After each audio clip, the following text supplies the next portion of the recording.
Bom dia, meus amores, minhas amoras. Começando mais uma aula, dia 11 de novembro.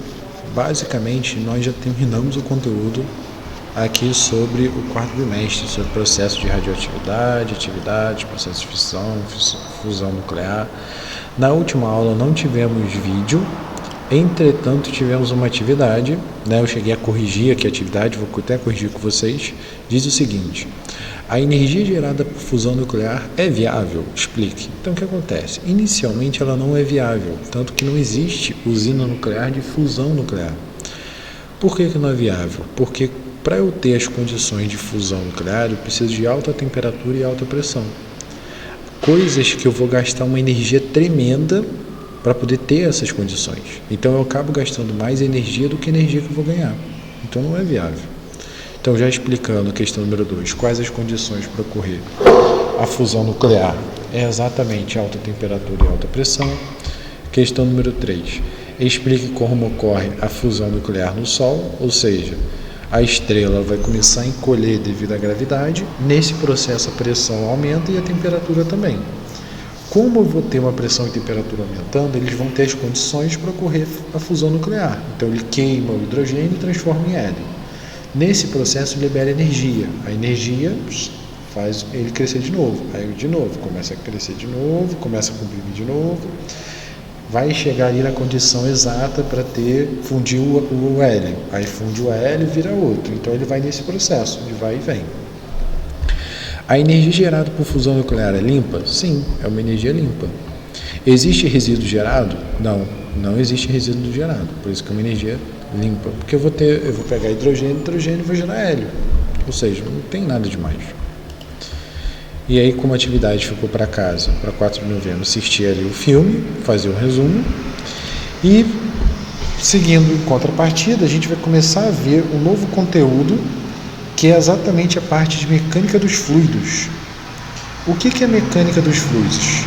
A mecânica do fluido é a mecânica que tenta estudar como o fluido se comporta. O que é um fluido? Um fluido é um material que ele é fácil de ser moldado. Então, ele pode ser considerado, aí, por exemplo, um líquido, pode ser considerado um gás, Todos eles são considerados fluidos. Então, para eu poder conhecer o fluido, eu preciso de algumas condições, ou seja, alguns parâmetros sobre eles. Então, o primeiro parâmetro, eu preciso saber a temperatura desse fluido. Então, quando a gente lida com fluidos, a temperatura que a gente utiliza é uma temperatura em Kelvin, ou seja, é uma unidade de medida específica lá que a gente já estudou, sobre temperaturas e tudo mais, que é dada em Kelvin. Então, basicamente, eu vou pegar meu valor em temperatura e vou transformar em 273. Outra coisa que a gente precisa saber é a viscosidade. O que é viscosidade? A viscosidade é a capacidade do material de resistir à fluidez.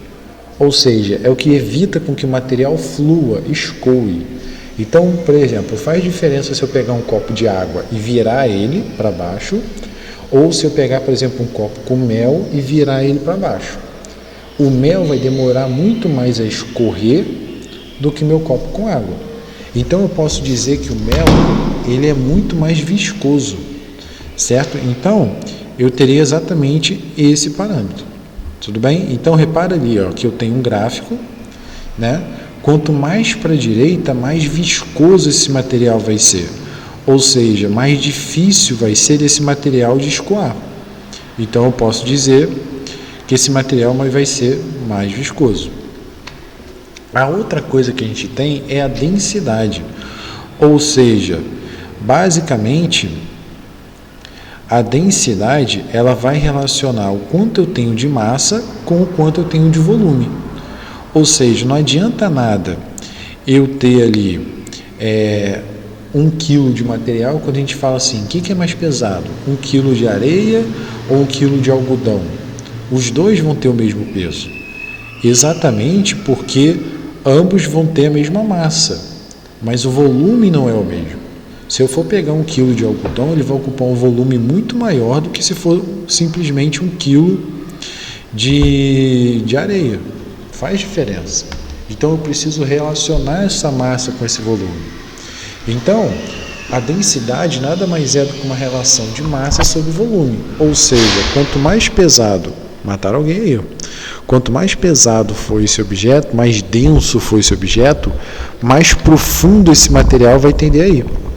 Então, por exemplo, o material denso é um material que ele vai tender a ficar na profundidade, enquanto o material mais leve é o material que vai tender a ficar na superfície. Então, olhando aqui o gráfico, o que a gente consegue observar? Que se eu botar... Por que quando eu boto água e óleo, o óleo fica em cima e eles não se misturam?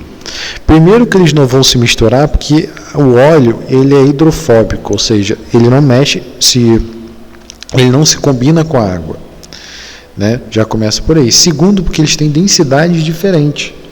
O óleo, se eu for botar e pegar a mesma quantidade, ou seja, pegar 1 litro de água e 1 litro de óleo, eu vou ver que o litro de óleo ele é mais leve do que a água. Então eu posso dizer que ele é menos denso. Por ele ser menos denso, esse material ele vai tender a flutuar, ou seja, ele vai tender a ficar lá em cima. Então, basicamente, o material menos denso é o material que ele tende a flutuar, ficar em cima, o material mais denso é o material que tende a ficar no fundo. Por isso que a gente tem a terra embaixo, depois vem a água, vem o ar, né? Por isso que tem todas essas etapas. Então, geralmente a densidade a gente encontra assim, ó, em unidades de grama por centímetro cúbico, certo? O outro cara que a gente tem é a pressão. O que é a pressão? A pressão nada mais é do que uma força aplicada sobre uma área. Ou seja, quando eu pressiono um objeto sobre uma área, eu vou estar exercendo uma pressão.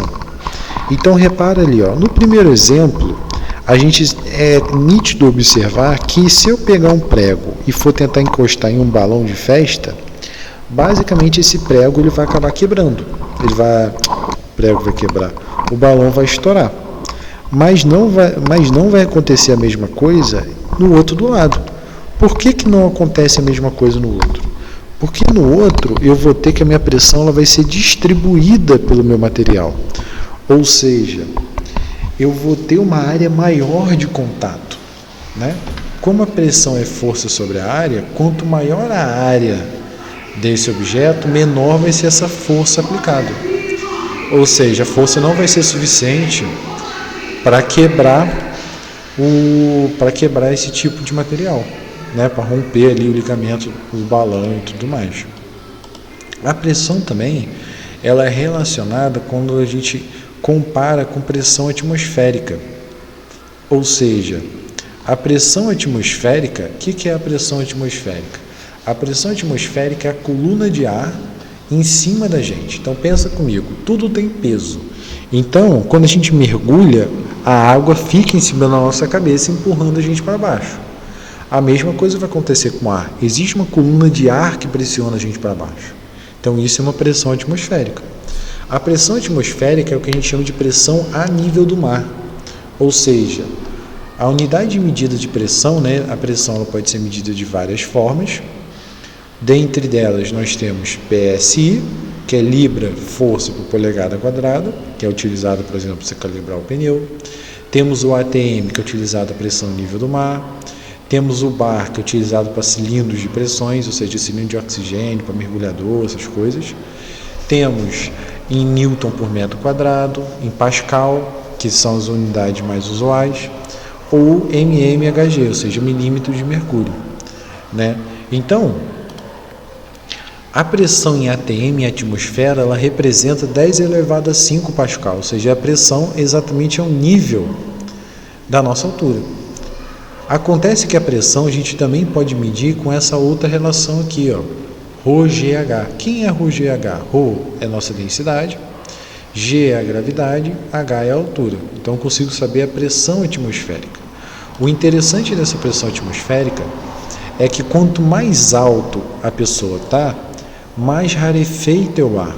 Ou seja, pensa comigo, o ar vai se acumular. Ó, aqui embaixo existe muito mais ar, uma coluna de ar em cima empurrando. Então ele vai ficar muito mais comprimido. Então quando você inspira o ar que está aqui embaixo, aqui tem muito mais oxigênio do que quando você inspira aqui em cima.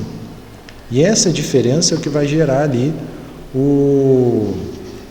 o ar rarefeito, né? Por isso que geralmente quando tem jogo de futebol a regiões muito altas, a pessoa ela acaba desmaiando, né? Ela acaba tendo várias complicações. Exatamente por causa disso. Tudo bem? Então aqui a gente consegue calcular, por exemplo, a pressão, ó, a uma pressão ao nível de 10 metros, ou seja, utilizando aquela fórmula ρGH, se eu considero a densidade da água como 1000, né, aproximadamente 997, a gravidade como 10 e uma altura como 10, então a pressão atmosférica vai ser de 1 atm. Ou seja, 1 atm mais 1 atm, 2 atm. Tudo bem? Então nós temos ali o que a gente chama de pressão relativa ou pressão absoluta. O que é uma pressão relativa? O que é uma pressão absoluta? A pressão relativa, ela vai levar em consideração, ou pressão manométrica, ela vai levar em consideração a partir da pressão atmosférica. Então, por exemplo, esse cara aqui, ó, ele é uma pressão relativa, ou seja, ele não está levando em consideração o ar que está aqui em cima. Ele está levando em consideração só a coluna de água, que é devido à pressão exercida por essa água. Já a pressão absoluta, ela leva em consideração tudo, ou seja, ela parte do zero até em cima. Aqui é interessante que a gente tem o vácuo. O que é o vácuo? O vácuo é a ausência de matéria. Quando eu não tenho matéria, eu tenho vácuo. Aqui a gente tem outro exemplo de uma medição de pressão em milímetros de mercúrio. Ou seja, o que é um milímetro de mercúrio? Se eu pegar um tubo de mercúrio cheio e virar ele e colocar numa bacia, ele vai descer, só que não vai descer tudo. Por quê? Porque não tem como o ar entrar aqui embaixo. Então não tem como esse mercúrio descer. Logo, eu consigo medir essa altura, quanto ele deslocou, e aí eu consigo ter a noção da pressão atmosférica. Em resumo é isso.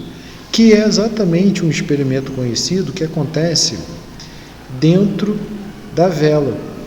Ou seja, não sei se vocês já tiveram esse experimento de pegar, por exemplo,